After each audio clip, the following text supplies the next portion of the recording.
Yeah, I just want a good spot so I know where to start it. No good. Got it. Check, check. You good over there? Ready to rock. Nice and loud and clear. Dandy. Dandy. You ready, Castle? Good deal. Castle. Well, here, Jeez. okay, here we go. Number 26, Tony. Number 26. Sweet. Half a year. If those at home are paying attention for math, right? 52 divided by 2. They don't teach kids that anymore, do they? I don't know. They teach them all the other math that doesn't matter. Why not? I never thought it would be. I never thought. I don't know. 6 months of doing this. At this point, Yeah. it's pretty wild. But I think we're even going further down the path. Got some exciting things in the works. So Had some good guests on, man. phenomenal. More than I ever expected. Better than I ever expected. So I had some really interesting, incredible conversations, honestly. Kind of blowing myself away. I'm like, we're sitting across, like, I remember, like, part way through, like, the CJ discussion, I was like, I probably don't really deserve to be sitting here interviewing this guy. Yeah. You know what I mean? Like, I don't know if this is, if I really, whatever, though. He was a great time. Yeah. I can't wait I haven't heard anything about his book, but hopefully we can have him back on. Yeah, for sure. I think he was definitely interested, and I'd love to read his book. And For sure. Yeah. like we said before, getting his wife on. Yeah, I think that'd be interesting to have them both on. That'd be cool. Like, smacking them around in the studio. Yeah. Is this good cast mind for him? Are you? Yeah. It's a lot of that. It's not a whole lot of you. You're half cut out, Tone. Oh, He's half cut out. Well, now that he moved, it only. Yeah, you're probably gonna want to swing that way. oh, I mean, dude, this thing can only stretch like Yeah, just a little bit more though. so far. Good. Yeah, it should be good there. Yeah. Cool. Cool. Awesome. Yeah, we're testing out some new equipment. So for those not watching and seeing that's a little different now, go to YouTube and watch it. I mean, you don't have to, but there should be some. I think, particularly with some of the conversations we have coming up, I'm excited with some of our new video features that we'll be able to have. So, it's wild. It's been a wild week, Tony. What do you think about? What do you think about that? What were you thinking? I don't know. I was just waiting to see what you were going to say. Oh, okay. I thought you may have had like something in mind. Nope. Oh, Not at all. well, what do you think about the whole Texas situation that's going on? Oh, so I was reading some different things about kind of how the media was portraying it, and it seemed like mainstream. You see like a lot of, oh man, Texas wasn't prepared, or just the infrastructure wasn't ready. But I talked to some people like my family that live in Texas and other people in different parts of Texas, and they actually said that they did a very good job of kind of banding together and helping people out, and they were considerably more resourceful than the mainstream media let on. Yeah, I have a hard time with that too. Deciding like which way do you feel like everyone has to like. Oh, we've talked about it. Oh well, they try to make it a political theater. Yeah. Like has nothing to do with politics. Like okay, you want to say this giant winter storm that rolled through Texas was because global warming, or it's not global warming anymore. It's climate change, right? Yeah. What's the I think there's a difference there. semantic flavor of the week? Yeah. Which I don't know. I'm not an incredibly smart scientist. Maybe it is. Maybe it's not. Maybe it's just a freak storm that happens, throughout history. When you think about that, how long do we really have like weather records? If it's not something crazy that was, scrolled on the side of a cave somewhere, well, maybe a few hundred years at most. Yeah. I don't know. I think they have some records that go back further than that, just because I remember sitting in a history class one time, and what did they say? They said they could tell by the increase in births that it was like colder months or more storms because more people stayed inside and they procreated. I could see it, but at the same time, you could go, well, if the climate's not great and people aren't being able to grow food and all those things, like you look at, I heard someone talking the other day about, they went and saw, I think they're in England or something like that, and saw an old school like suit of armor, Yeah. and like This it is was how like tiny it was. yeah, it's like 5'3". And they're like, well, these are the baddest motherfuckers that lived back in the day. Yeah, Like, it was on Rogan because Oh, they were like, was they it? didn't have food. Yeah, they okay, couldn't eat to grow. Yeah, you know what I mean. So it's like, all right, well, I don't know. People interpret the data however they want, I guess.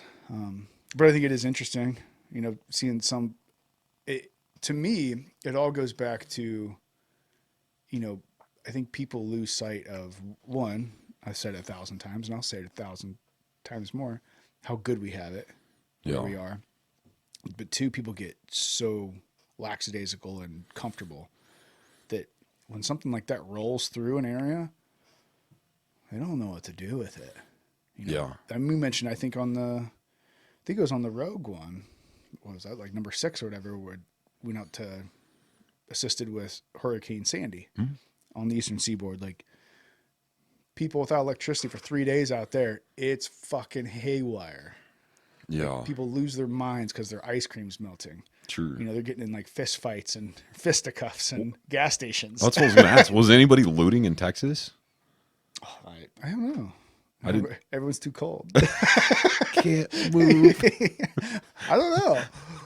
I did see some really just. Trigger finger not working.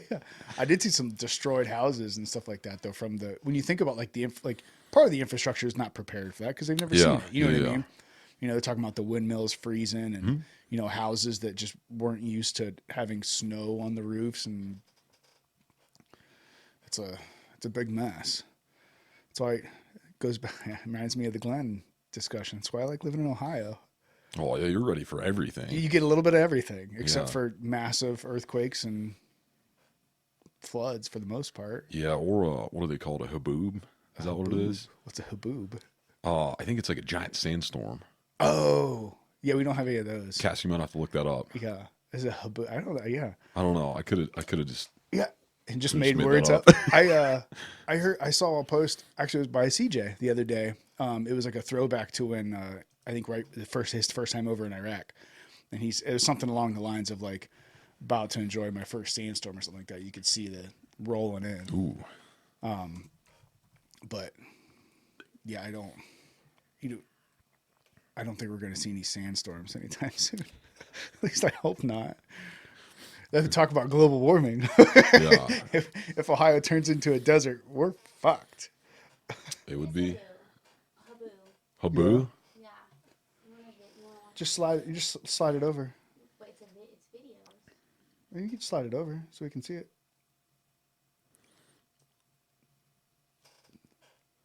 Haboob. It is. Haboob. Haboob. Haboob? Can you see it? No, it was on there for a second. you I go. feel like we're not pronouncing it right. It's got to be It's pronounced probably something something. different. There you go. We're just rednecking it up. Yeah. You guys keep on. You got to pull it all the way over. I won't go all the way over. It will. It will. There you go. Oh, what are you doing, It bro? won't actually slide over. Huh. It like bounces back over here. There you go. You had to pull it all the way in the window. Mega haboob. Yeah. Man, I have something funny to say, but I can't say it. Oh, that was in Arizona? Yeah. Put it on there. I'm trying. Yeah, it's hard. How do I pull it up here? You have to look at the other screen. Oh, damn. Oh, sorry, guys. I can't. Yeah, that's why I have to get another screen. I haven't. My mouse isn't going over there. You have to drag No, it. Off it's the good. side. We can't. We're not even allowed to really play those. Or I think it gets taken down, but at least we No, can I see think it. as long as if it's not copyrighted material. So I think if it's like news things and whatnot, I feel like everything's copyrighted. it's possible. Oh, I didn't set up the audio for that very well either, but yeah, blow that all the way up. And then hit that button. Oh my gosh! Yeah, hit that third button so you can see it on the. I feel like we're Jeez. watching the Mummy. Yeah, right. That's kind of what it looks like. This guy's like, hey, we better get back in our cars and go. Yeah, I can. That's in Arizona. Wow. Yeah, I don't want no part of that. I'm out. I'm out on that. Yeah, that's good. As my treatment director always says, that's a no for me, dog. Yeah. Does he say that? She says that. Oh, she says that? She says that. That's pretty crazy. Yeah, I don't how do you protect your house against something like that? Like you got to have some airtight windows. I bet or whatever all the window commercials you hear around here. I don't know. Yeah. That would be And like crazy. your door seals and stuff. Like people think their house is tight until it's, you're living in Texas and it gets real cold and you realize that your seals around your windows and doors and stuff aren't made for that. Yeah, that's what well, I think when the guys clean out the air filters of our trucks, it's like a boob. I believe that too. Every So like bad. once a year when Oh it gets my done. gosh. If that. Right? Yeah, I think that's the maybe not the most surprise. It's not really surprising anymore, but just how like it goes. Every single thing you see on social media or the news, everything. It's always so. It's two different narratives going on, and then got the people that are actually there going, "Hey, motherfuckers, can we just get some help? Like, Yeah. can we like get some food and heat our homes and get the electricity back up? That'd be nice." If we were gonna bring like if there was gonna be a new age Walter Cronkite, who do you think it would be? Like someone just gets on, here's the news, click, done, no agenda. I don't think you can even do that anymore. If you could though, who do you think would be a good candidate for that position? I don't know. That's kind of a tough one. It is. I was hopeful when I saw. I know this is silly of me. I saw CNBC was bringing Shepard Smith on Okay. because he left. I can't remember where he was at, but he had maybe like NBC or something. I don't know. But then they like advertised it for months. Like we're gonna do just the news. Like I'm Shepard Smith, and you're just all this. I turned it on the other night, and I was like,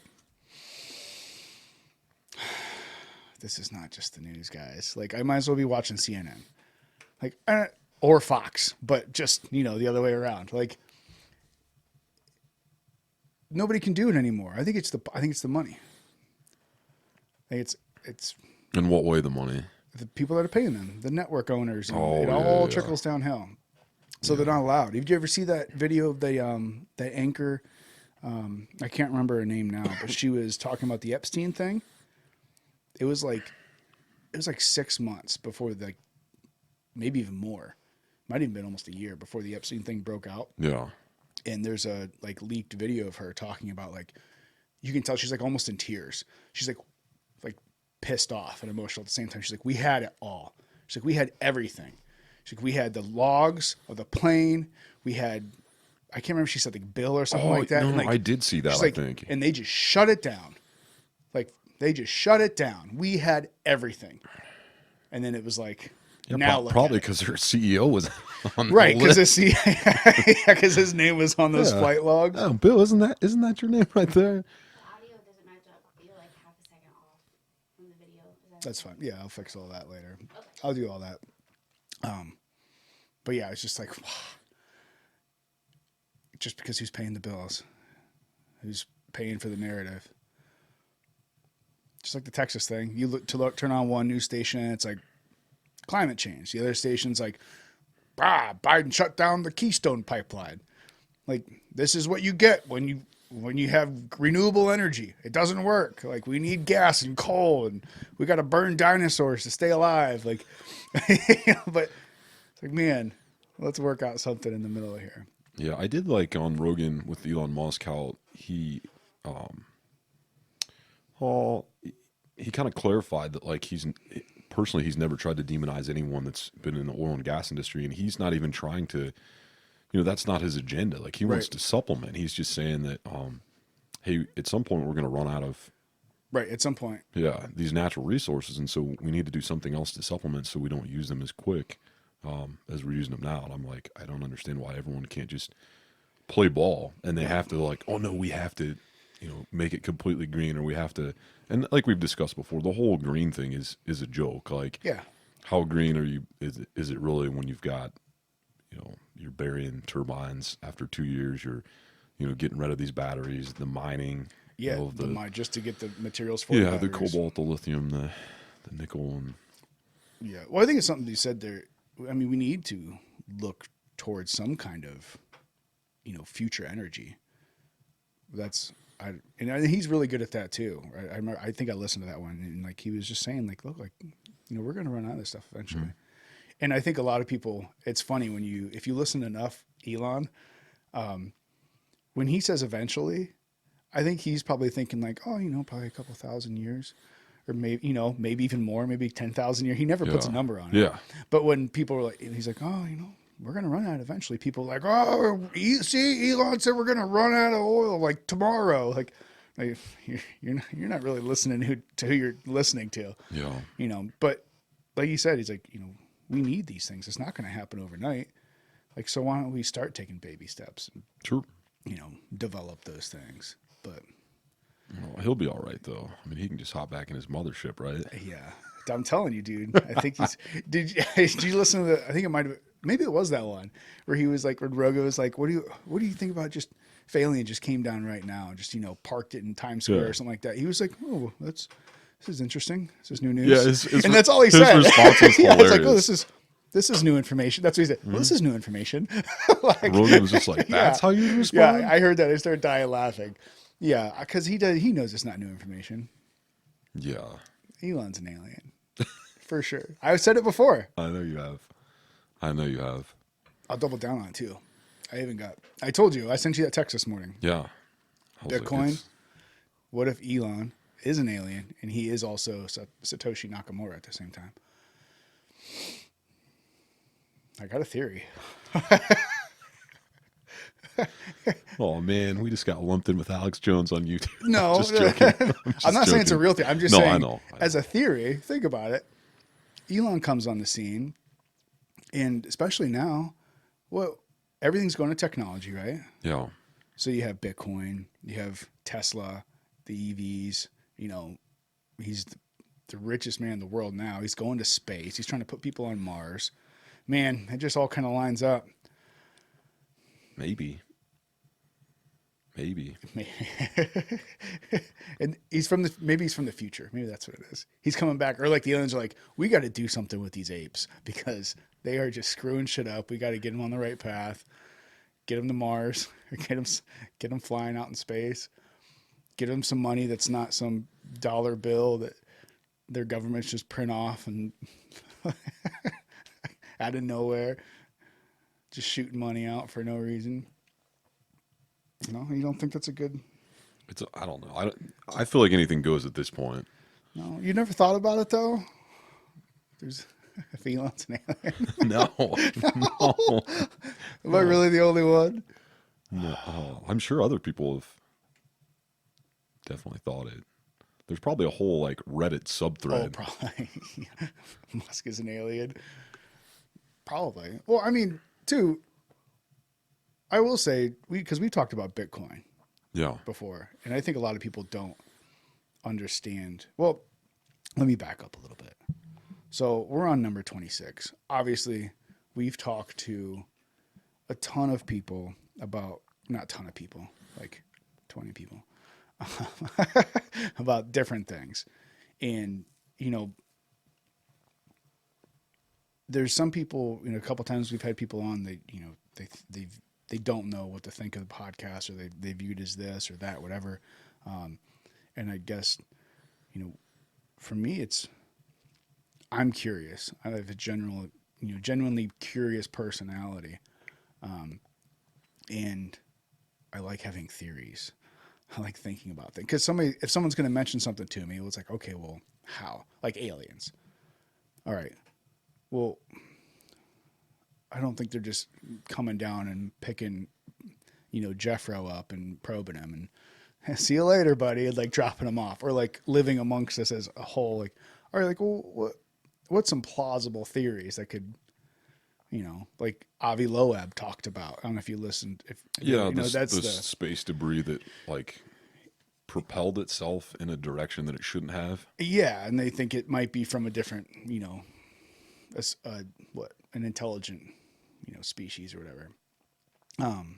But like he was a very intelligent guy and has a plausible theory that it can't be proven right, but also can't be proven Proven wrong. wrong, yeah. Yeah, so like you have to decide like, okay, just because, like the Neil deGrasse Tyson thing we talked about, just if you say you don't know what it is, then that gives me a little bit of freedom of saying, okay, well maybe it's this.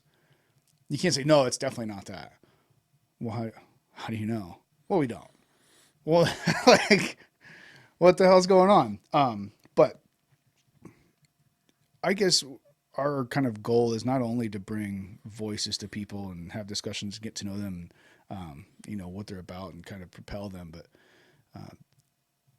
I would like to kind of, open other people's curiosity a little bit of going, okay, hey, like, and be maybe to explain some things that don't make sense on a daily people, or not explain things. That's a wrong term. Like I know all about it, but because I'm curious enough where I dabble in a lot of things, a lot.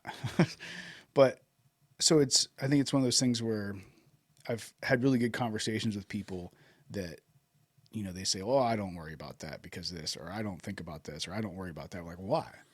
Why don't you? Like, this could affect you. Mm-hmm. I remember years ago having discussions with people about, what if there's like what if a system failure happened? Like, what do you mean? Like, or they said something like, different money to being prepared for a disaster. Like, well, our government will take care of us.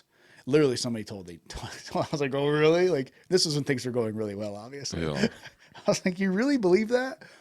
I was like, just because America's done so great doesn't mean we're always going to be going down the same road. So, I think we talked about on the Corey and Steve one, where all it takes is an EMP, Yeah. a solar. It doesn't not even. I think Steve was talking about like warfare. Or Sure. something. But like a solar. Even a solar flare. Flare, You get yeah. a solar flare strong enough, all the electricity in the world gone instantly, instantaneously. What's the difference between instantly and instantaneously? Do you know? Cass. You're the word guy. I don't know. No. Just throw them out there in the universe, and sometimes they fit. Sometimes I like neologisms though too. So if we're gonna create some words, I'm game. you don't have to throw it up there. I just want to know the actual definition. You can turn your mic on. And we can hear your You said beautiful instantly dulcet tones. and instantaneously. Yeah. I mean, maybe they're just synonyms. I don't know. Oh yeah. That's why I say I gotta get you another screen. We're just testing stuff out. Oh, what you got going on there? I don't know. Oh, babe. I don't know how to pull back over to me, so I can know where I'm typing. That's all right. How did that happen? Just click right there and type in instantaneously. But I mean, that's my life. That's what I do on a daily basis. Is I'll think instantly, instantaneously. What's the difference? Yeah, I like that stuff. I got to look it up. If I hear a word, I'm like, I don't know what that word means. It says instantly means at once or immediately. Instantaneously means happening so soon in relation to something else that no delay is perceptible. The difference So it's between like it's faster subtle. than instantly. Yeah, it's like You superlatives. don't have maybe. to. You can type up there. If you just click in the box, you could type as it's up there. I like to type and I can see. Oh, okay. Well, that's fine. I don't know how to type stuff. So that's faster than it's faster than instantly. Wait, yeah, I Guess. guess. I thought instantly. Oh, either way, I don't even remember. I don't even know what I was. Man, this is like back in the beginning. Just going off on rants. Oh, right. Solar flare. Curiosity. So I think about those things. Like, what would happen? Let's like, well, look at Texas. They're doing pretty well because it's just a snowstorm and they had some power and they know it's coming back. Yeah, and it warmed up there. Right. And it was only cold for a couple. I mean, it was cold. Like, I'm not going to say it wasn't, but I can't even imagine what would happen if the power is just gone worldwide. Yeah, I'm like chaos. categorizing in my brain, like just on a personal scale, what that would look like for my daily life. Be finding food. Be grabbing my bow and going looking for some deer. Good thing you've been rocking. Yeah, right.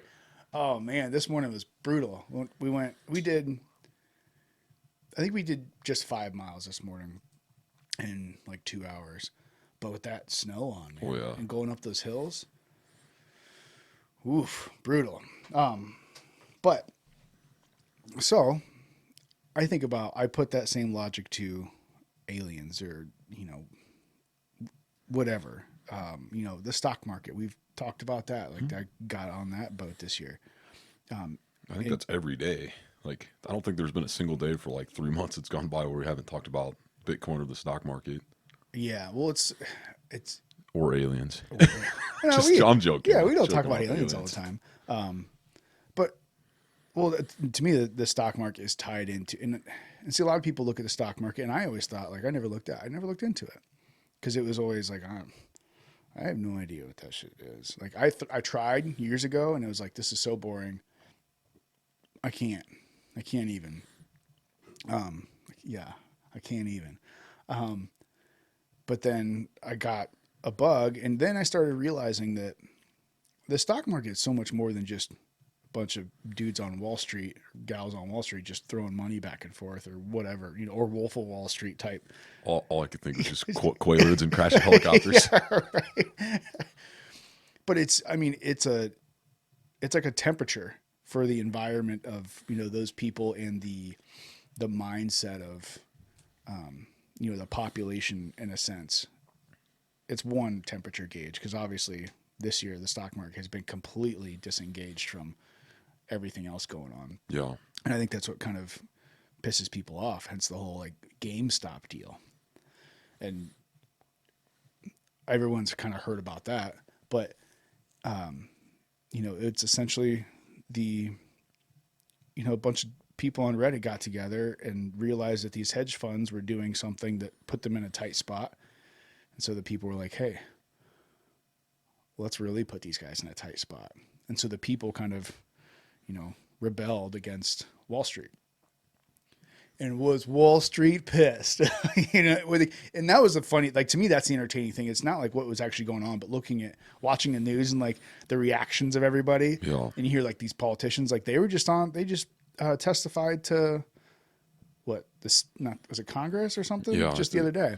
Like listen to some of that and like that one dude was it Raging Kitty or something like that he's like, I just like the stock. And like I couldn't believe that. Did you see any of it? Any of the I video? didn't get to see it. Oh dude, so funny. So they had the owner of Robinhood. Was it I'm not even gonna try to remember his name now. It's like he's some Russian dude or something like Blev or something. I can't remember his name. Yeah. No,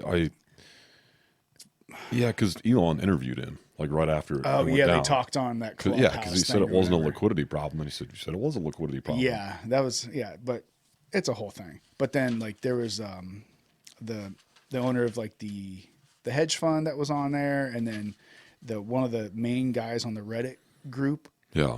was on there. I think his name was like Roaring Kitty or something like that on Reddit. I'm not a cat. Yeah, yeah. And he brought that into the to the testimony. Like during the conversation, he said something about he's like, I'm not a cat. Like he was just God. memeing hardcore. Well, I'm not gonna lie. If I had to testify, this is exactly what I'd do. I'd be like,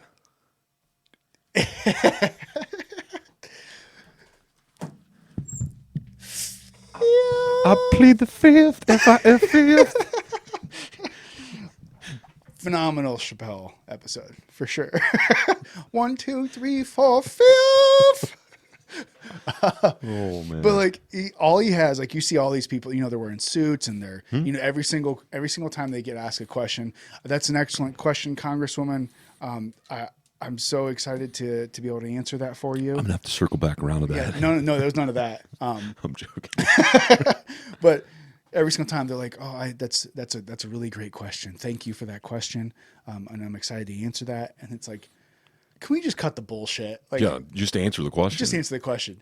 But everyone has like these very, very, they were in like office buildings, like extremely bland backgrounds, because you're testifying in front of, the government. Yeah. Not that guy. Not that guy. He's got an ayahuasca shaman in No, the back. no. It was he was sitting there. It was mostly blank room, almost completely blank room. He had a suit on, looking good, and he was some kind of investment manager, something like a Yeah. whatever.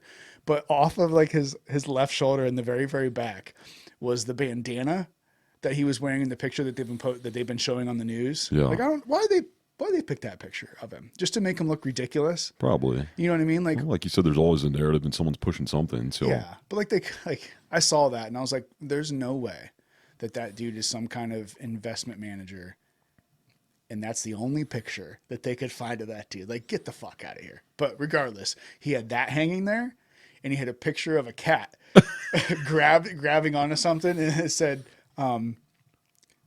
"Hang in there, it's gonna be fine," or yeah, something. I've seen that picture before. Yeah. Yeah, and I was like, that's awesome. He's just straight trolling the government for just being a bunch of dick bags. Like, it was hilarious. I don't remember how we got on that either. I was taking a path. Yeah. So you stock market, stock you're markets saying- and everything, like, so, all that stuff affects, everybody too. Mm-hmm. Because, why is the stock market doing so well? Well, do you think it's just because, like, all summer, all year long, they're like, oh, the stock market's completely disengaged from the normal American. Yeah. Well, yeah, it is. You know why? Because the central banks and the Fed just keeps printing money and pumping it into the stock market. Why would they do that? Well, so the stock market doesn't crash. Well, I thought we had a free and fair market. Wait a minute. If it's a free market and it's just supposed to do what the market does and balance itself out and fall when it's supposed to fall, like, why are we kickstanding the stock market up? Because there's a bunch of rich fucks that got a bunch of money in it. How many times do you hear this year? How much was it? Like the top, like 5% have become like, however many times richer, Oh yeah. and then Oh, the yeah. bottom like 30% has become however many times poorer. I wonder why that is. Probably investments and shit in the stock market because they have the money to be able to do that shit. Yeah, and not to get full conspiracy, but I mean that's something you see when there's a change in either government or regime, and they're trying to implement socialism or communism. Is that wide gap? I had an interesting conversation with a nurse practitioner that I was. She was shadowing me, and she was from Nigeria, and they're democratic over there, but she's like, they're not. It's not a democracy. Right. She's like, the military and the police run everything. She's like, the elections aren't fair. She's like, and she was saying how it's interesting that so many nations kind of look to our nation as what they model their government after, and so things have been like very weird in these other nations to see what's going on here. Yeah. We put on a facade for a real good facade for a long time. Yeah. And now it's starting to come to light. I think social media has a big piece of that too. Oh yeah. Oh, I wonder how you fix that problem. Probably censor everybody that doesn't agree with with the big tech companies, right? What was that? I saw something with Australia and was it yeah. Google or Facebook. Okay, what was that about? So I don't know all the details, but from my curiosity, I know a little bit about it. So essentially, Australia was going to. I think they filed a suit against Facebook, Okay. saying that Facebook needs to pay news companies in order for the use of their videos. Oh, so they're just not broadcasting any news in Australia? Yeah, so then Facebook goes, yeah, no, fuck you. And they blocked all news access on Facebook in Australia. Like, this isn't misinformation, whatever you consider that to be. This isn't like, oh, we found they were, organizing violent, whatever. This was, oh, you want us to do something? No, sorry. You just can't have it anymore. It's pretty fucking wild. It's a lot of power is what It's it is. incredible power. But at the same time, that's the people's fault. Yeah. Because who's using Facebook? The people. But it's sad. Like we're like to me, like that's where it all comes together, and this is where I share the concerns of the conservatives. Is okay, we can't get just using this topic in particular. We can't get our fair and balanced news from cable channels or the mainstream media. Anybody that thinks that you can is, oof, you know, it's like everyone says, "Why watch this channel?" Well, do you watch the other one? No, because they lie. Oh, so you're saying yours doesn't? Like, we have to get our minds out of this trap of, well, I believe this, so everyone that's saying this, they must be telling the truth. No, they just believe the same thing you do, or they're spouting that narrative that you believe, which is fine, whatever. But so we can't get our news from mainstream. We can't get our news from where now apparently if you're in Australia, you can't get your news from social media. You know, if you have particular people that, you know, whether it be like Tim Pool's kind of gone off the rails lately too. But what's the other guy? Matt Taibbi. Yeah. He's always been seemed like a pretty good level-headed person. You know, he has worked. He's seems to be a left-leaning person, but has worked for, you know, a lot of these big agencies that now he doesn't because he just saw the news media was just it's all about money. Yeah. This definitely goes back to what, like, the first time Cassie was ever on, she was like, well, how do people find Yeah. like legit articles, like unbiased, or like, how do you know that that's fake or that's not fake? And it's just becoming harder and harder to do that. Yeah. And there's so much disinformation out there that maybe not even that's a bad term. I don't like that term. That's been ruined. That's the 2021 term that's been ruined. Disinformation. Yeah. I don't there's a word for it, but it's the way people spin things. Yeah. It's incredible. Like going back to that Shepard Smith thing. I was watching him and it was like, yeah, well, that is true. What you're saying did happen, but man, the way you're saying it, oof. You know, it goes back to that communication. That just Dude, I said that to somebody the other day. I was talking about a news article, and it was like a police officer that, there was a mom with a knife, and the two children were there. And the way that the article, the title was worded was, like, officer fatally shoots mom in front of two children. oh Jesus. And I'm like, cool. There's a not cool, but Cool, like he says. no, I didn't mean cool like that. I meant cool. Here's another article where they could have, you know, described it better or not titled it like that to sensationalize it and go, oh, they told her multiple times to put the knife down. She came at them with a knife. Her children happened to be there, and you know his partner ended up shooting her. And I didn't get, you know, I didn't go and read a bunch of other articles, but I'm sure there's. I don't know, I'm not even going to speculate on it. I wasn't there. I wasn't in their shoes. But just the way I was like, come on, guys. Like, it seems like almost every article is like that at this point. And I almost miss the days of, you know, when they reported on kittens and puppies. Some good news, man. It's fluff news, but it's like, man, it's almost, it's difficult to find good news. Like something that is uplifting or something that, you know, isn't, look at this. Not even uplifting. I'll even go as far as say is I'm okay with some bad news every once in a while. Like, you know, maybe there's some Boy Scouts trapped in an underwater cave, and we're gonna go rescue them. That's really bad news. But you know what? That's not encouraging people to hate each other. Yeah. You know what I mean? That's what I see the news is now is it's written with not only a narrative, but a narrative to pit people against each other. And as much as, like I said, I love a good conspiracy as much as anybody else. Hate. The Player Haters Club. Yeah. But it's, all right, so why? Why? To me, once again, why? Why are they doing it this way? All right, because the people that pay them tell them this is how we're supposed to do it. Because, you know, okay, do we want to win an election? Is that why? Or, you know, like it's starting to kind of fall in line with those people that are saying that like China owns the media companies and they're trying to get us into communism, and that's how you get people to communism is to get people hating everybody. And I heard a guy talking about life in some other of these countries, like in like North Korea, where we think, and I thought this for a long time, like, man, those people, aren't they just uprise? Like, how could they like? It was the guy that we were talking about on Rogan, and he's saying how they have to admit to the things that they did every day in school, and then someone calls them out, and then that person says what they saw them do wrong too, and so it's just that the mind control from a young age. Right. So then the whole time you're focused on essentially ratting out your neighbor for everything they do wrong, and even your friends and your family. Yeah, which is, I mean, and they did that to some degree here with the masks and stuff. Yeah. They're like, oh, if somebody doesn't have a mask on, or there's a gathering at the house, report it.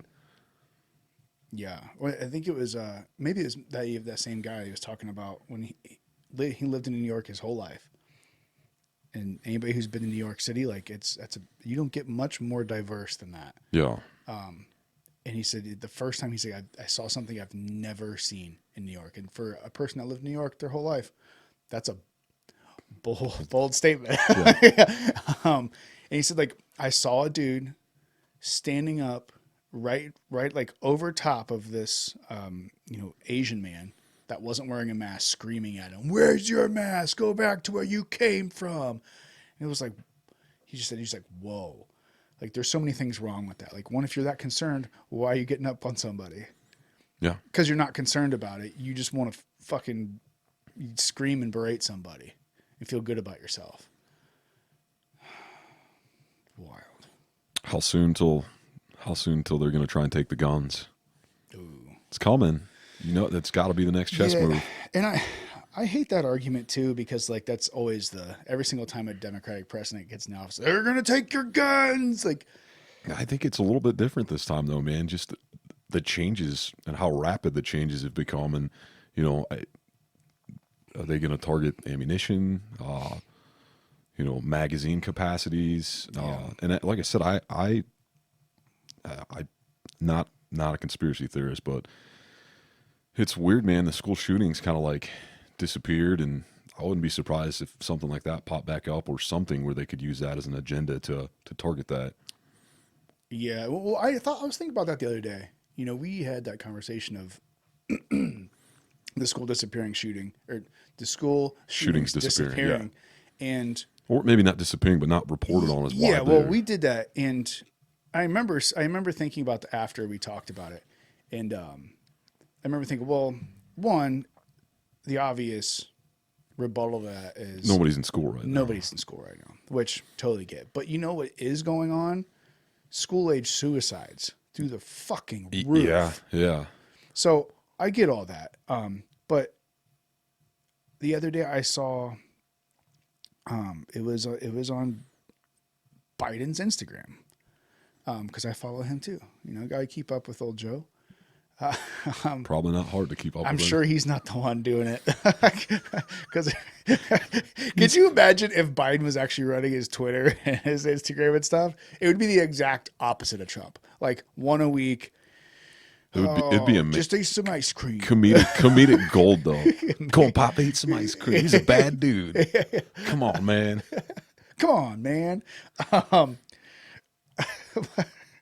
And while Trump's just Adderall ridden, when he's snorting cocaine, just woo. Yeah. But they were talking about the Parkland shootings and just hammering on it. I'm like I have no problem, obviously, with remembrance of the people that were lost during horrific events. That's obviously. It's a real quick side note. I don't know if I talked to you about that Invisible Ships podcast. Have you checked that out at all yet? Oh, I didn't get a chance yet. Yeah, so I was talking to those guys, but they just I saw that they held a vigil the other day for Brian Macron. He said I talked to one guy, Rick. He said they had a really good turnout. It was really awesome. So that's another interesting one. Another podcast, if anyone's interested, especially in Ohio, a local story. But the Invisible Ships podcast covers that. You can pay me later, guys. Murder mystery. Yeah. Still hasn't been solved. Well, technically, but moving on. But they were just really hammering it for a long time about, this and this. And like, we're just so, these beautiful like remembrance posts and how this, that, whatever. And then like 2 days later, I don't know if it wasn't an executive order, but it was some kind of, I don't know, letter of intent or whatever. I don't remember exactly what. There's so many, their words, but the last page, they mentioned, basically bringing in, better, background checks, and I was like, okay, good with that. Yeah. And we need, what? It probably wouldn't be a bad idea to have better background checks. Yeah, and possibly maybe a mental health assessment. Some mental health assessment. Totally cool with that too. Makes sense. But then they mentioned, assault weapons. That was just it was just assault weapons, which, what's that mean? That's kind of it's an oxymoron, isn't it? Or Yeah. not an oxymoron, whatever the opposite of is an oxymoron. I don't know what that is. Redundancy. Yeah, I was gonna say redundancy. Just redundancy. Yeah. Like, well, if it's a weapon, it's used to assault things. So, what I mean? Like, some of these words these people choose are like, you really think you're talking to a bunch of dumbasses? Like, these guns are assault weapons. Yeah, every weapon's an assault weapon. Yeah. Was it an AR-14? Is that what? No, That's what Biden called it. You remember that? Jeez. When he was with the factory worker and he told that dude to what did he say to him? He said something. He swore at him or something, and and then the guy said, "You work for me," and he said, "I don't work for you," and he said something about his AR-14s. Oh, jeez. Yeah, he works for Rothschild, right? Right. Talk about conspiracies. No, but when the AR-15s, these assault rifle, like, oh, that's not what AR stands for. But whatever. I think most people that are listening to this probably understand that part. But, and they talk about magazine capacity. Like, I think it was like, I don't remember if they specified, but it was like magazine capacities and, I think a lot of people don't understand, just because, take like the AR-15, for example, just because it looks like the thing guys carry into war, they're not the same thing. There's a lot of guns out there that look just like any other hunting rifle that could rip rounds off just as fast. You know what I mean? Just because it's like, I think it's just because it like looks menacing. I don't know what it is, but it was in there, and it was like, oh, to me, like, obviously it's being a little conspiratorial, but is it really? And it was just like, oh, okay, I see what they're doing here. They push it out there like, we need to stop this. We need to stop. Like, okay, I see what's going on. Like, but then at the same time, you have places I saw. What was it the other weekend? I was telling Cass, there were like 150 people shot in Chicago in 2 days. Yeah, and you don't really hear about that. Yeah, like, obviously, anybody dying from gun violence, especially kids, is super fucked up, and it's never okay. Like, don't take the words wrong, but 4 kids die, and we got to take guns away. 150 people die in 2 days in one city that doesn't allow guns in it. Not a peep. Like, what? Yeah. What? And I'll even, bold move, Cotton, I'll do it.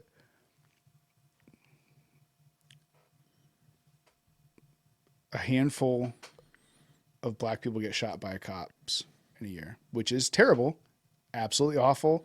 We've discussed it on this show with multiple people.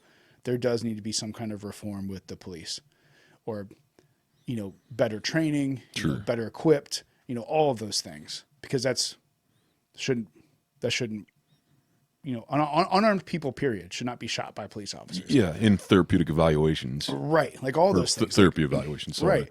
Right. Nobody should be shot by a police officer that is unarmed and unthreatening, non-threatening. But how many people, black people, white people, across this can get shot by each other every day? Like, it's all this. I guess it goes back to the news. Cherry picking the numbers that you want, to push some kind of narrative, and it just doesn't sit well with me. Yeah, well, I mean, Candace Owens touched on that, like that black on black crime, and Yeah. and then kind of how like why that exists, and you know she spoke about the household and you know black children not having fathers present and things like that, and it was interesting. So, Yeah, and obviously I don't know what it's like to be black, obviously, but I do fully believe that there are instances out there that there's probably a lot of them where they're getting, you know, people are getting racially profiled for whatever, you know, race you are, but like the numbers people are see my problem is when I have these conversations and just not even just like this, just in general, we'll call them arguments, not argue, but like in the true sense of an argument, having a point that you are arguing for, you know what I mean? Not like angry yelling, but people have an opinion and their facts, which their facts might be very true, but what other facts are you leaving out that counter what you're saying, or you know, not necessarily go against, but paint a different picture as a whole? narrative by omission. Exactly. You know what I mean? So like, it's like you're taking the ayahuasca shaman. I only want to argue about just this one little corner, and I'm gonna tell you what this picture is because this, or I'm gonna, you know, talk about just that one little corner. Well, we have to talk about the whole picture. Yeah. You know, we have to talk about all the pieces of the puzzle in order to argue this big, you know, hairy thing. And I think that's a lot that's lost on people, or just at least the people spouting the extreme narratives. You know what I mean? Does that make sense? Yeah. Rant over. I don't know where that came from. That was not on my agenda in my mind. But you know what it is? Back to stocks. Hey, this is going to be in true fashion, like chronic curiosity typically is, except when we have, you know, good guests. I'm gonna be curious.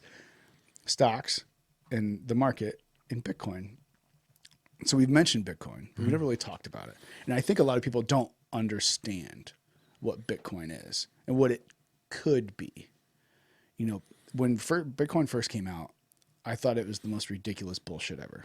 Was it? I know you could buy it in 13, right? Was that? But it wasn't created in 2009. It was like right around there, 2009 or 2011, right, Okay. right in that window. It's like 11 or 13 years old, something Okay. like that. So yeah, dude, definitely like. I mean, there's a decent amount of people that listen. I think that would certainly like to hear about that or kind of understand that because I get it all the time. Yeah. So I don't think a lot, and I don't profess to understand blockchain and how to run those programs and how to mine. Like, I understand a little bit of it. I understand it enough just to understand what's going on. But when I heard about it, probably it might have been right around then. A couple years after, you know, when people started talking about it, I literally thought, I was like, this is the dumbest fucking thing ever. Like, who's going to be trading and buying things with fucking made up money? Like, whoa, what the fuck is this? Like, stupid. Because it started out as like people could like buy like little things on games and, you know, online. And what Bitcoin is, it essentially is made up money. It's made up electrical money, but the process behind it, which they call, you know, on the, you know, mining and building the blockchain, is it makes it super, super secure because it's, if you think about, if you wanted to, one of the most secure payments, cashier's check, right? If you're paying something that's, you know, whether it be, I don't know,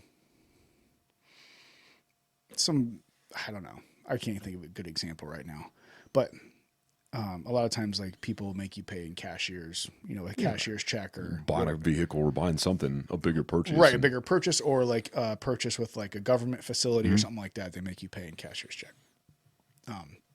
So you go to the bank, you got money in the bank, or you have your cash, and the bank says, "Yep, this money is good money."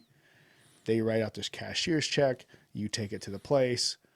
They take your cashier's check, then they take it to their bank, and then they cash it. Super secure because the bank is saying this money is there. Well, that's got it. And then how long does it take to get into your bank account once you cash it? A day or whatever. It's gotten a lot faster these days. But if you wanted to transfer money to somebody in a very, very secure way, it takes a long time.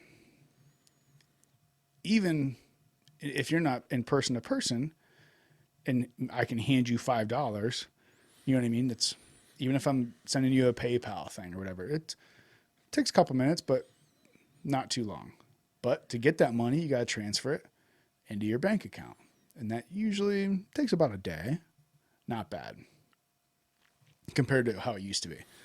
Whereas Bitcoin, you can essentially transfer that Bitcoin, and they call them nodes all over the world that are running this script and are checking the transactions, they call it on the ledger.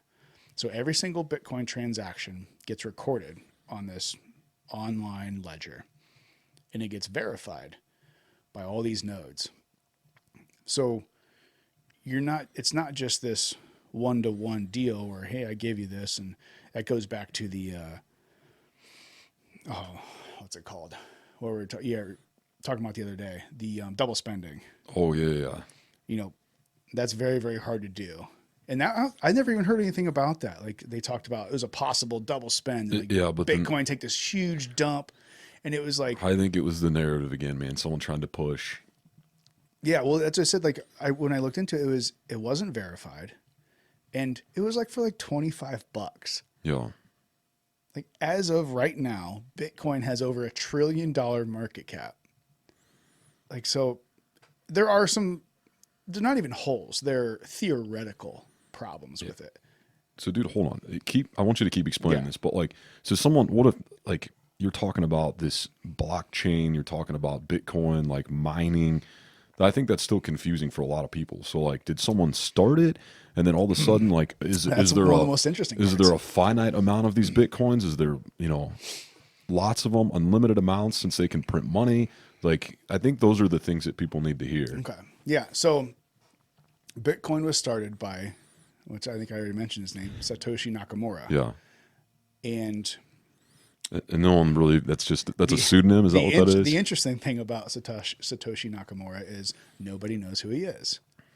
It's a fun name to say. It is fun. I'm assuming he's Japanese because those Japanese people can create some badass stuff. I mean, when it comes to technology, and I mean, I'm a Kawasaki guy. Yeah, I was gonna say. Dude, their fucking motorcycles are badass. Like I was thinking sushi's pretty awesome. sushi is phenomenal. Yeah, I think I'd survive in Japan. I've heard it's a beautiful country too. Never been there, but so it was created by Satoshi Nakamura, and he had a little bit of help from a couple of his geek friends. Essentially, that's what they were. It's a bunch of geeks. I mean, he created essentially it was a computer code that when a computer would do it's essentially like a math problem. So you have this computer doing a math problem, and as it figures out these, and this isn't just like 2 + 2, these are complex, incredibly complex math problems. It's awarded when it solves it. It's awarded with a Bitcoin. So that's what they call mining. So there's these computers that are, doing these incredibly complex math problems, and when they complete these math problems, they're awarded a Bitcoin. So there are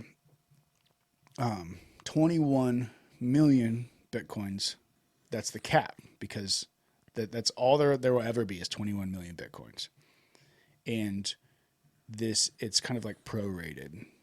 So every 4 years, it started out, I don't remember the exact number, so I'm not that crazy on it. But it started out with, it was a few million or 10 million or 15 million or something like that. The first 4 years, it's essentially 4 years. That's how long it takes to get to a certain point. It has a halvening, they call it. So after that time period, once they reach these blocks of Bitcoin, then the reward for the computers doing all this, complicated mathematical shit is halved. So they call it the Bitcoin halvening. So, if it was, like I said, I don't remember the exact numbers, but if it was 10 million the first, 4 years, the next 4 years, it's 5 million they can get awarded. And then the next 4 years, it's 2.5 million they can get awarded. In the next 4 years, it's, halvening. Yeah. So I think the final Bitcoin, if everything keeps going as it's going, will be mined in like 2050-ish, I think, something like that, or 2080. It's a few years away. But so this complex math problem that there's only 21 million of them ever, that's capped out. Created by this guy who, there were some emails and there were some different communications from different people and him. And it was basically like the online, programming community that created this. He fell off the map, I want to say in like 2015 or 2013. He was around for a few years. He started up, was around for a few years, and then just no one's ever heard from him. Just gone. Because he's been busy running Tesla. Yeah, that's where I'm going with this. But he just disappeared. So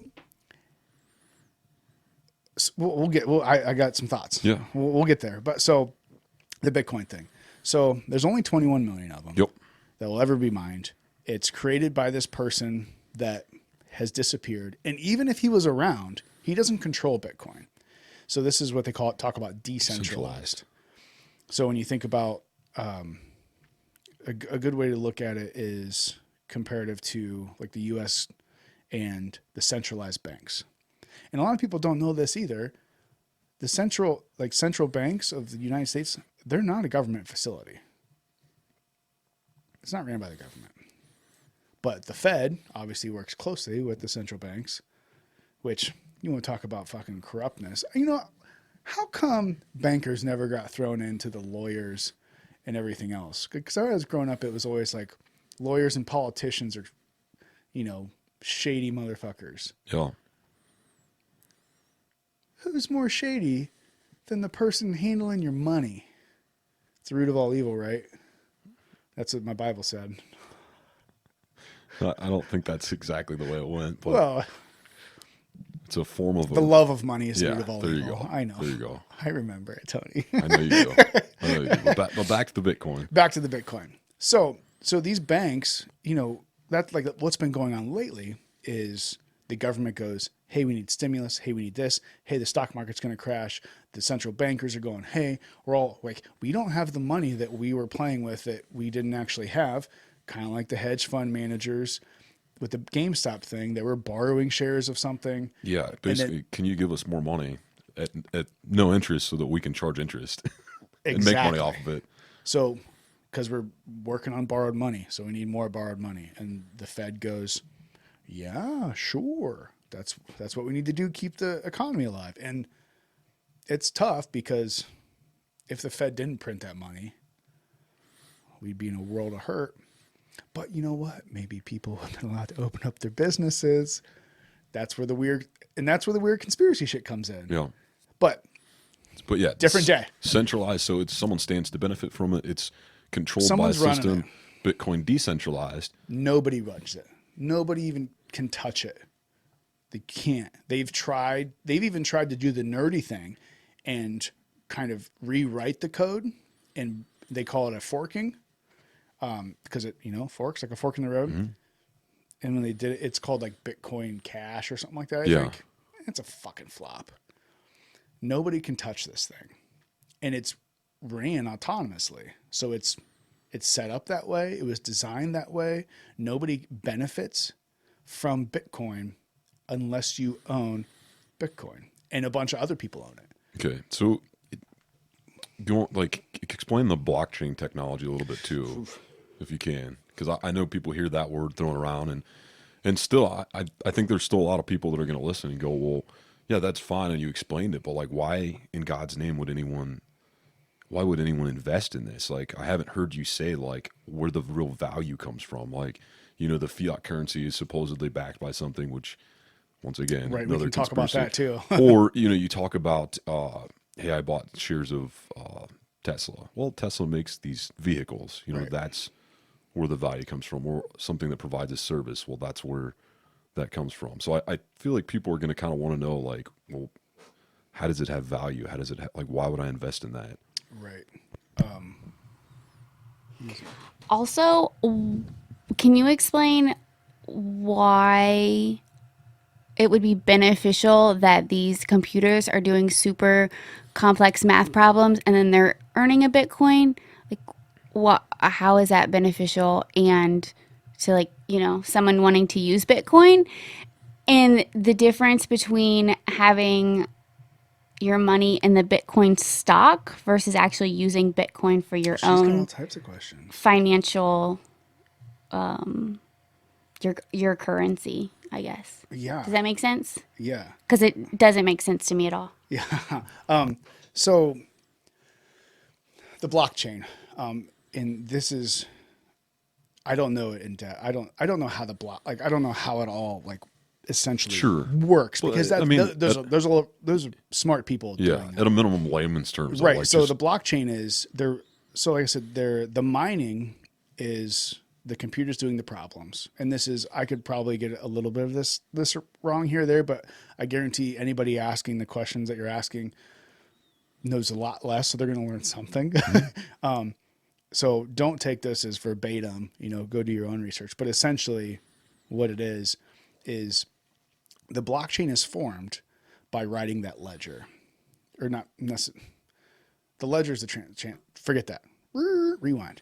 So the blockchain is formed by these computers doing this programming and solving of the problems. And when they complete, it's kind of like you think about like when they complete the block, they're awarded the prize of, hey, you solved the problem. Here's your prize. And so that blockchain now exists as a series of communications between all the nodes all over the world.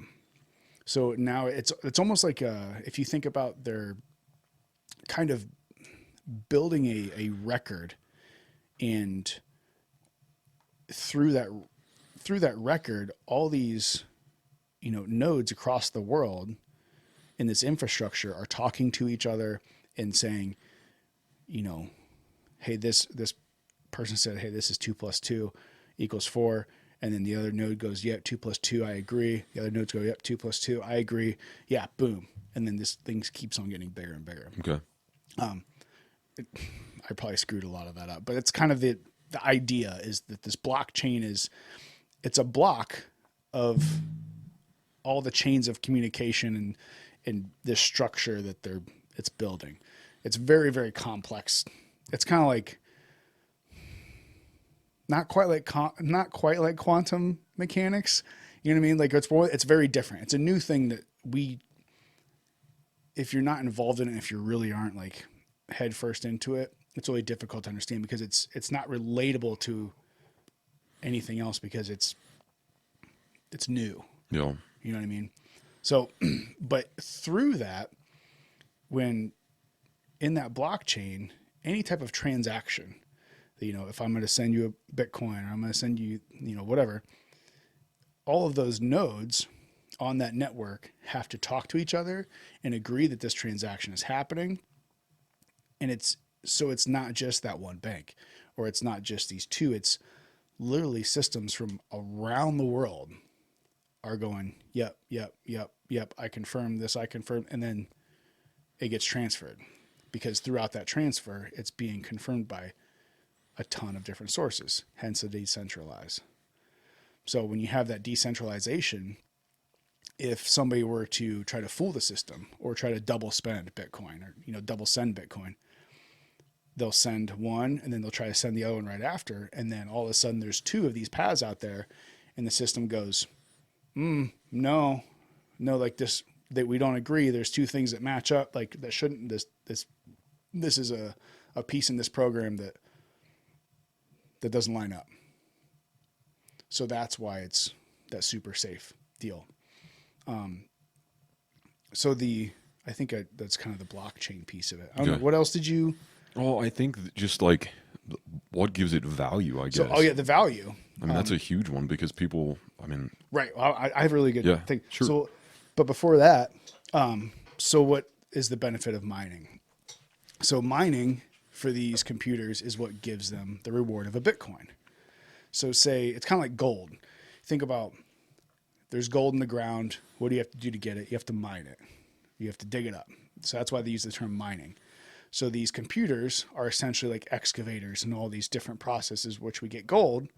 They don't dig through the system, but they create the system, and they get rewarded by Bitcoin. So then these miners have Bitcoin for quote unquote free. They didn't buy it, but they paid, because there takes a lot of computing power. And that's where you hear a lot of people talking about, well, a lot more people talking about recently about how much how can Bitcoin be this new thing, because it's not green, because it takes a lot of power. Like, I'm not talking like this computer down here could mine Bitcoin. Like, it's a pretty powerful computer, but it's not even fucking close. Like, there are areas where there are rooms and rooms and rooms of computers, like super high tech, incredibly powerful computers, running this mining software. So it takes a lot of power and it takes a lot of power to cool those computers. Yeah. Because all of that, like, it creates a ton of heat. So that's why there's that conversation out there that, Bitcoining is not green, which it's not. But guess what? Neither is your refrigerator. Like, so that's a whole different conversation. But so these miners get the Bitcoin, and then so they typically hold it until they need to pay for some of their expenses for mining it. So when they have to pay for electricity and whatnot, and there's different things that go down a deep rabbit hole with that too. But so essentially these miners mine it, and then they sell it to the market. So, to the people, there's not really a market in a sense, not like a stock market, but so they sell it to people, and then they get money. That's how they get the money to pay for their electrical bills and whatnot. Does that make sense? No? Maybe a little bit more? You don't know? Okay. But I thought it was just computers doing the mining. It Is is. actually somebody running the computer, though? No, so the computers are doing the mining, but the people have to build the computers. Yeah, so people will build these giant facilities. They'll buy all these super powerful computers to run these programs. It's not somebody sitting at a keyboard going, ta, ta, ta. It's just they upload a program into the computer, flip the switch, and walk away. But it takes a shit ton of money to buy the computers and like buy the software chips and all those microprocessor, all those things, and then the computers. It's like an automated excavator out there digging up the ground looking for gold. It's kind of what the computers do. So then they have this Bitcoin, and then when they need money to run their stuff, they sell the Bitcoin to buyers. So limited amounts of Bitcoin. Very limited amounts of Bitcoin. It's mined. It halves. Yeah, and going back, I guess What's the worth? Yeah, there you go. So what's the point? What's the worth? Those are two different questions. To me, this is the one that people don't understand. What's the worth? And a lot of people look at it it up until recently, and I think there's still some people out there in the financial industry that still don't understand it. I think there's some people in the financial industry that understand it and are scared of it, scared to hell of it, which rightfully so. Same like those hedge fund managers and Wall Street bets. It's because it's the counter to them. Yeah. But so what's the worth? To me, this is when I came to the point where, because I'm a believer in Bitcoin, and for multiple reasons, but throughout time, and I'm talking history, you know, we talked about the histo map that we have up on the wall now. Yep. What makes anything? What's money? There's a really interesting book that I read at one point, and it's called The Bitcoin Standard. I don't get paid to say that. Wish I did. But it's a really good book. And honestly, the book was, I would say maybe a quarter of it was about Bitcoin. Okay. Most of it was just about monetary fiat, like fiat monies and just the monetary system.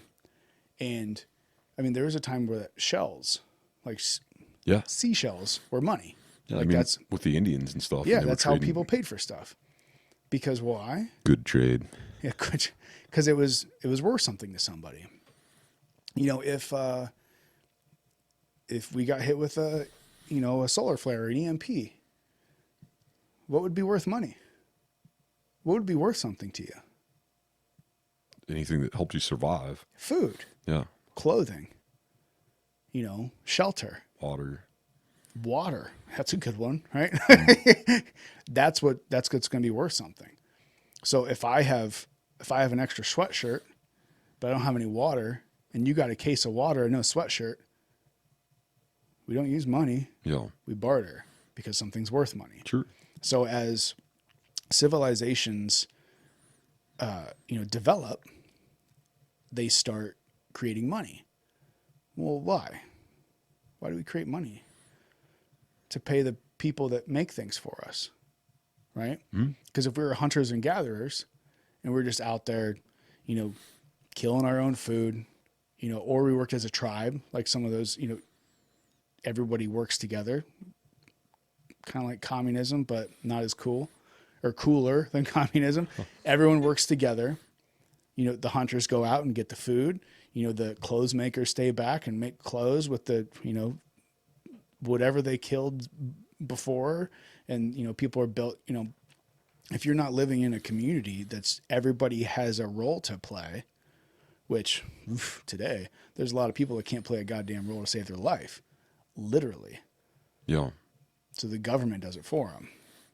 Yeah. Different topic. But so once we start creating civilizations and certain people, they group together and they just do one thing. But our tribe, in a sense, our civilization is too big to share everything.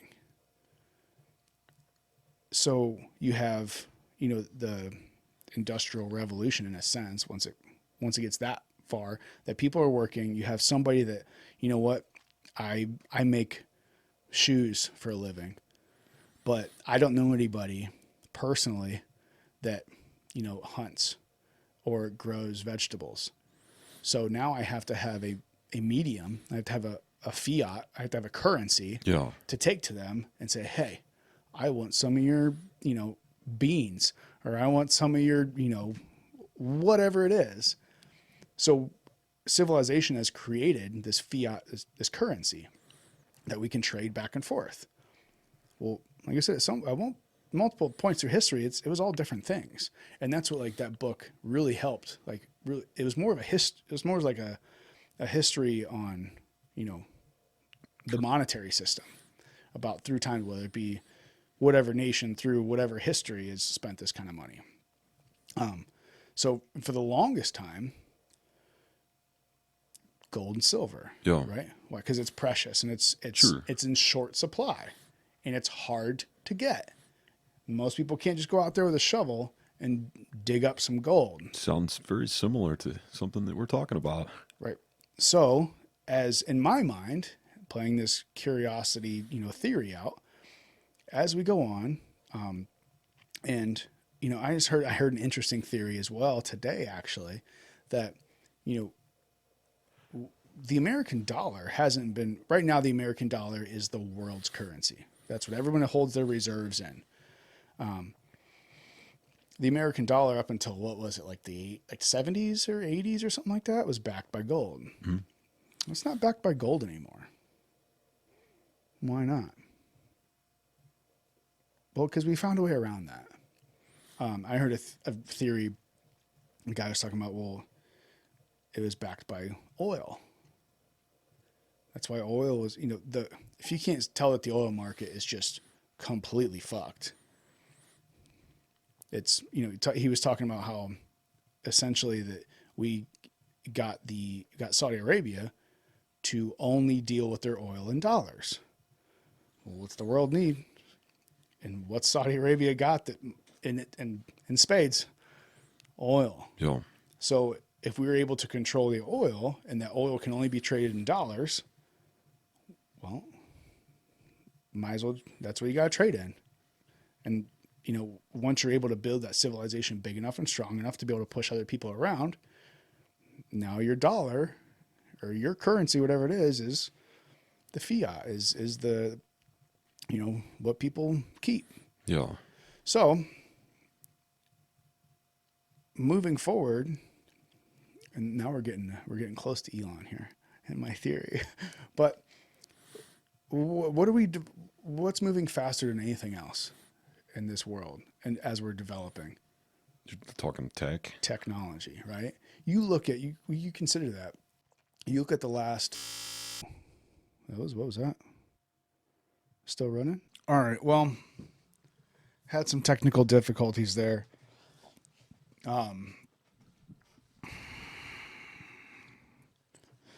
We figured them out, and then apparently we didn't figure them out. So we lost about 45 minutes of the completion of our conversation. But lucky for you guys, it was basically me ranting on for 45 minutes of Bitcoin and whatnot. Tony and Cass had some really good questions and inputs and things, but we don't have them, so we can't share them. So such is life. But there were a few things that I wanted to get into and to at least kind of complete the conversation around Bitcoin. That was not my intent to get into Bitcoin that much, but hey, chronic curiosity, this is what it is. But we've talked about in the podcast, and I think, like we mentioned, that there's maybe we need to get a little more curious about some things. So I did want to kind of pick up where we left off, and I'll make this brief, just so we can kind of to wrap it up and at least answer some of the questions that we talked about and whatnot. But we stopped at talking about what is what continues to go on, what's in the future. The world keeps moving, so it's technology. If you look through time, there were, like we talked, there's shells were once monetary, had monetary value, and they were fiat currency essentially. And then through time it was coins and copper and nickel and gold, and then people came along with their each civilization came along with their own fiat currency. And for a while it was at least in the recent history was backed by gold. And that stopped in the mid to late 1900s, where even the dollar that it was not backed by gold, and then the dollar became the backing of for all the other countries. That's the currency that we use around the world, as a unified fiat currency, as it were. So we kind of discussed the idea that was pitched that maybe it was gold, or not gold, sorry, oil, that, well, maybe we moved away from gold. The banks don't own gold anymore. They don't have gold in their vaults. The dollar isn't necessarily worth anything. It's just worth something because that's what the government says it's supposed to be worth something. And so, interesting. Where do we go from here? The dollar has only been around. We've mentioned on the podcast before, the histo map that Steve Naughton got us, and the United States has only been around for a couple hundred years.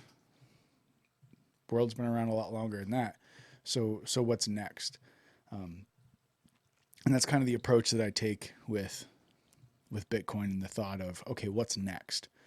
Maybe this is next because it's completely decentralized. Nobody has their hand in it. If there's one thing throughout history that has screwed stuff up, well, that's humans.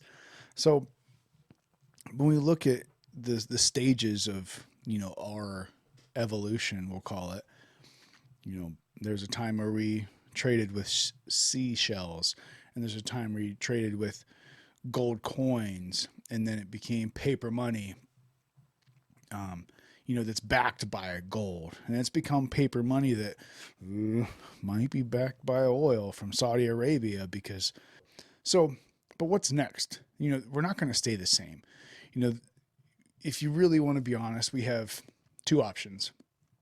We can continue on this path that we've been on, technology, and if you look back in the last 100 years, look where we've come from since 1900, when most people were still riding around on horses, and then we were able to fly, and then we got TV, and then we got radios came before TV, but all these advancements, and I can't remember, I apologize if we've talked, if I'm repeating something that we mentioned on the podcast that actually got recorded.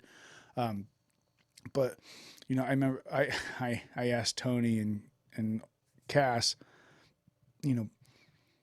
what's something that I thought was super fucking ridiculous, just like Bitcoin? Camera phones, cell phones. Why do we need a camera? Why do you need a camera on your cell phone? This is dumb. Well, fast forward, here we are. So what's next? Being curious and throwing some theories out there and thinking about what could happen. And it's going to go somewhere. We're going to continue down this path of technology, and it's going to continue to get, greater and greater, and or develop more. Elon Musk with the Neuralink and all those things. Or we're going to have something that maybe not wipes us out, but a real good solar flare, throws all of our electrical equipment out the window. And I don't know if you've listened to past podcasts, especially the one with Chris Doohan. We talked about ancient civilizations. Maybe that's what happened. Maybe that's why the Egyptians that have built structures that are still around to this day and are arguably older than 12,000 years old, maybe that's why we can't find any electrical things, because they know eventually it's all going to crumble. So we have to figure out different ways to do it. But regardless, those are your two options. And I think to argue against those two options, there's, nuances in either direction, but we're either going to continue to go down this exponential path of technological growth, or something's going to happen that's going to prevent us from doing that because we are too consumed with being consumers of technology. Perfect example what we're doing right here. But I like to think that this right here is a little more of a communicative thing. But, so when you look at the monetary system, where is that going to end up? We went through cash, or we went, all the way up to cash. And then we went to checks. Who writes checks anymore? Not too often. If you're, if you're old enough to remember checks and having to write them in order from your bank, and then, credit cards came along and debit cards, and things develop. And at the time you think, credit cards will never be a thing. This is ridiculous. Plastic money. Here we are. And now people can take their mini computers that are more powerful than, what we put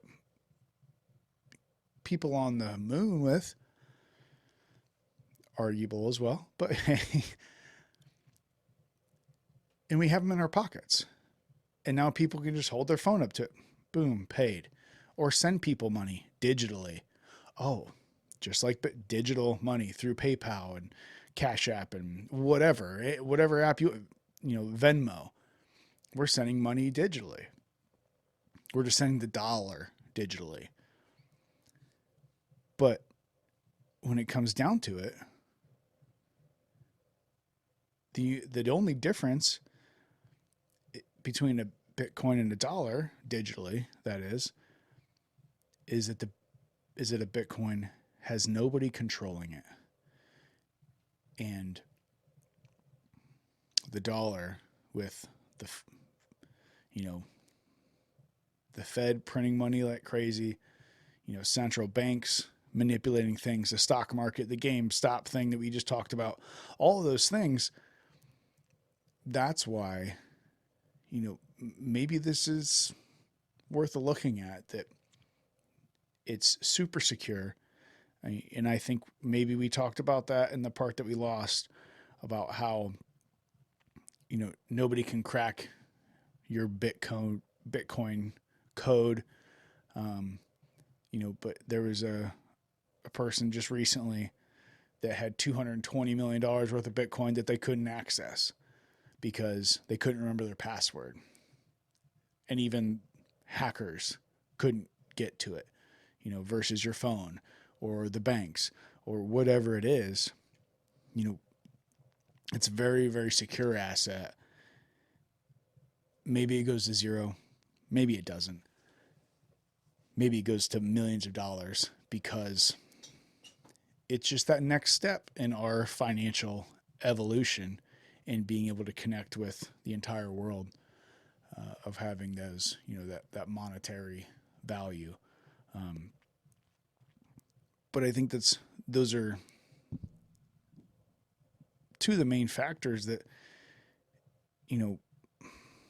it's more secure, and it's technology. It's the next thing. It's faster. It's bigger. It's better. If it gets adopted by everybody, and that's and a main point too. The takeaway from this that we talked about was that Bitcoin has a limit. That we just can't keep printing it. We can't keep digging it out of the ground. Obviously, gold has a limit as well, but real gold has a limit, not fake gold. But Bitcoin has a limit of 21 million. That's all that will ever be mined. And end of story. Once it hits that number, it's done, because that's the way the algorithm, and that's a gross word. The math equation is set up. So there is a very specific and very constrained, stock of Bitcoin, and it's the flow of it, the exchanging between parties, is what really makes it what it is. And the ability to send it, receive it, pay for goods. I don't see Bitcoin as a fiat currency, which is like, normal monies that we would think of, but it's a store of value. Maybe it's a replacement for gold. And I think that's a pitfall that we get into is we think of, well, Bitcoin's not a tangible thing that we can touch and hold and have, whereas gold is. Well, I think we talked about the cold wallets and whatnot, but if you have your cold wallet and you have a store, you have a place where you have taken your Bitcoin and you are holding it, it's just as tangible as gold is, as far as a store of value. Because if you personally can't take that chunk of gold and make some kind of, electrical component out of it to sell to somebody, it's not worth anything to you. Same thing as Bitcoin. If you can't take it and do something with it, it's not worth anything. It all goes back to money is, and these stores of value is,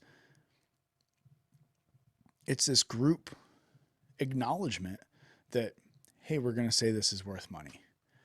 And personally, just on a personal note, that's why I like it, because it's not a government, it's not a person, it's not a thing that's saying, hey, this is the US dollar and it's worth something because we say it is.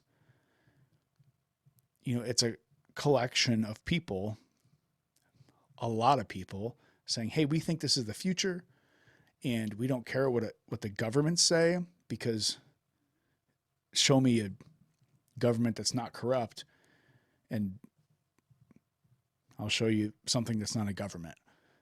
But the fact that it has a limit, there's only so much of it, and the capabilities and the applicability of it in the future is unlike nothing else. The security, the applicability, and the limit. That's what makes Bitcoin different. It's, and particularly the difference, and we also talked about the difference between, between having Bitcoin, having a stock that is correlated with Bitcoin, and having stocks in general. So, I kind of equated it to, if I think, we'll pretend like Tesla, because we talked about Elon, and I'm going to mention him one more time. Tesla and versus the S&P 500.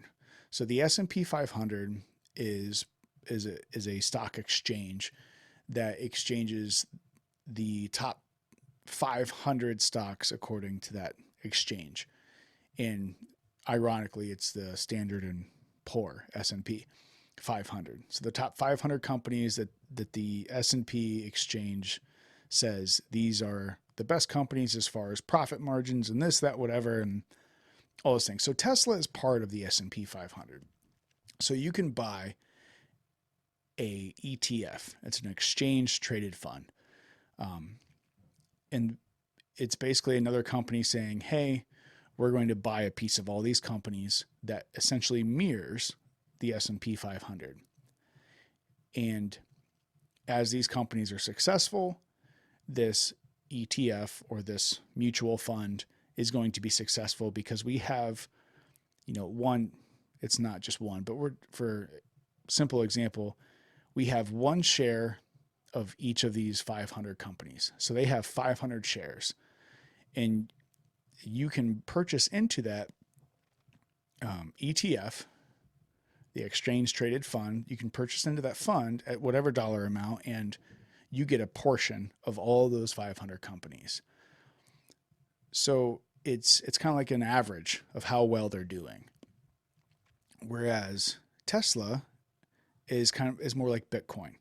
So if you buy into a Bitcoin centered stock, then it'll follow the cryptocurrency world because there's a lot of cryptocurrencies out there, and they kind of they put money into different cryptocurrency companies and mining companies and different cryptos and whatnot. So you get a little bit of taste of everything. You get a little more balance. So the S&P 500, all of those companies, Tesla, one of those companies, you know, Bitcoin stocks and mutual funds like Grayscale and whatnot, if you even know that much, but it's a bunch of crypto things, and Bitcoin is a piece, one of those crypto things. So if you have conviction about a company like Tesla that's going to shoot for the moon, or Mars rather, and versus putting your money in the S&P 500, it's the same as kind of saying, hey, look, Bitcoin, I think, is that one piece versus putting your money to all of those things. So you have two things that could happen, maybe more, but that company, i.e. Tesla, i.e. Bitcoin, could shoot to Mars. If you have your money in there, phenomenal. If you have your money in a, you know, exchange traded fund versus, you know, or that crypto fund, you know, everything kind of tracks Bitcoin in the crypto market. So if Bitcoin goes up, kind of basically everything else basically does. Whereas the other companies in the actual stock market, if Tesla goes up, that doesn't mean everything else is going up. Or if everything else goes up, that doesn't mean that Tesla goes up. So it's a little more balanced. So if you know, in my mind, if you think that crypto or, you know, Bitcoin in particular is going to take off, then they're a little disengaged. You know, more than likely, if anything takes off, in my opinion, it's going to be Bitcoin because it's had all the reasons that we've talked about. So, and once again, this is not investment advice. This is not anything, because I am not a, you know, money manager or any of those things. This is just kind of personal opinion that we've talked about. I just wanted to kind of wrap up some of the questions that we had with the audio that we lost. So it's kind of I'm not doing it justice. Honestly, I'm super frustrated that we lost those 45 minutes because I felt like it was really good conversation, really good information. But, and then I think to wrap it up, I ended up making the joke that, you know, Elon might have been an alien because he came here because he realized, you know, an NPC character or avatar character came and realized that we were just messing it up and we needed to keep on moving forward. So he created Bitcoin, you know, 12 years ago, whatever it was. And then came back and created electric cars and started, you know, revamping us to go to Mars and become an interplanetary species. It was obviously, you know, all the joke, but that was kind of, we talked about it, but, just so kind of people understand where I was going. It's just theorizing. It's just throwing ideas out there. It's being curious. It's saying, hey, what if? Let's explore these ideas. You know, it's just throwing ideas out there, and it's just talking about things and looking, hey, what's into the future? Where can we go from here? You know, how can we, you know, look to progress and kind of embrace some things that we're so quick to just say, that's crap. You know, people thought, you know, Microsoft and Apple were crap until they're making a ton of money. You know, there's a lot of people that you can run across on a day-to-day basis that, you know, you might think they're crap. Maybe they're just having a bad day. But maybe we can be a little more curious, think about the future. And, you know, we kind of wrapped up the last 45 minutes, Tony just, once again reiterated, after 26 weeks, this is half a year of doing this. And, I know he, voiced his gratefulness for everyone that has come on, everyone's talked to us, all the people that interact with us, the questions we get. It's just been incredible. So I will say, I'll wrap this up with, there are some changes coming. Obviously the changes that we talked about earlier in this podcast didn't work out so well right off the bat, but, I didn't really, I'll be honest, I didn't really go through everything with a fine tooth comb. I've been going pretty hard at it for the past 2 days, getting different stuff set up, but it'll continue to get better. We have no end in sight. 6 months, when thinking about it, doesn't seem that long, but it seems really long.